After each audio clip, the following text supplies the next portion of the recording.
Democratic socialism. It's not the same as socialism, because it's democratic, right? Or something, right? People are buying that. People buy that now, right? Apparently.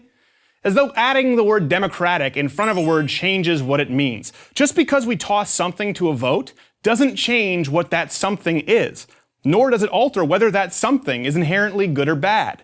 Couple of examples, because I know you'll ask. Hamas was democratically elected as the government in Gaza, despite the fact that the destruction of not only Israel, but the eradication of all Jews is in their official charter.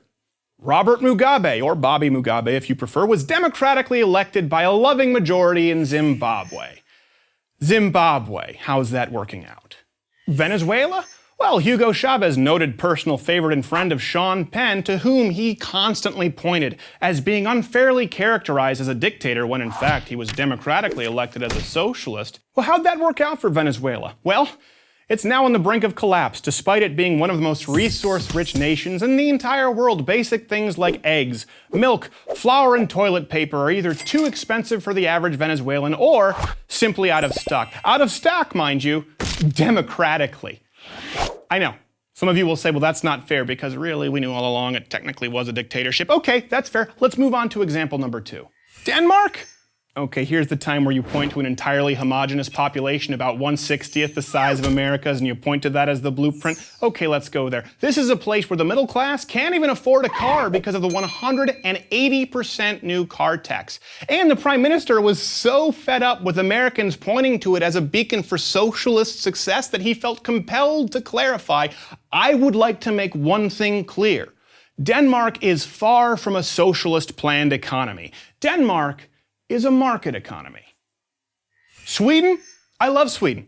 Okay, great bikini team, and thanks to that country, my armoire now doubles as a bookcase. Speaking of which, the founder of IKEA, let's be honest, the only really cool export from Sweden, aside from a few good hockey players, left Sweden because of the stifling high tax rate. So, Sweden, good place, not bad people, but a successful model for a viable economy in today's global market? Incorrect.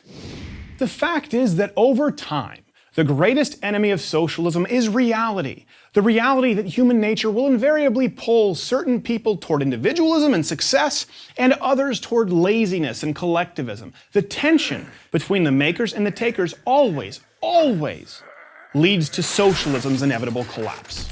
But I know that I can give you examples of failed socialist economies until I'm blue in the face, and you won't care.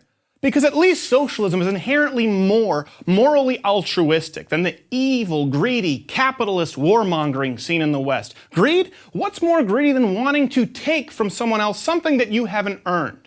Unlike capitalism, free enterprise, which can only occur truly through voluntary transaction, socialism can only occur at gunpoint. That's what it comes down to. If you don't pay your taxes, once you get through the IRS and the auditing and the lawyers and the PR stunts, people make you give the government your money, an increasing amount of your money, the more successful you are, or they send in scary men with guns to take you away. Now, so long as the people having their stuff taken away at gunpoint are in the minority, and the majority feels that they'll get to benefit from more said taken stuff, you'll always be able to win that decision through a popular vote and claim the moral high ground through democracy.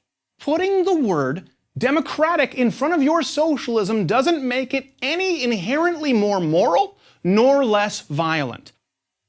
Did you get that? American wannabe socialists? Also, get a job. Please, like a real job. You'll probably have to shave first. I'm Steven Crowder for Prager University.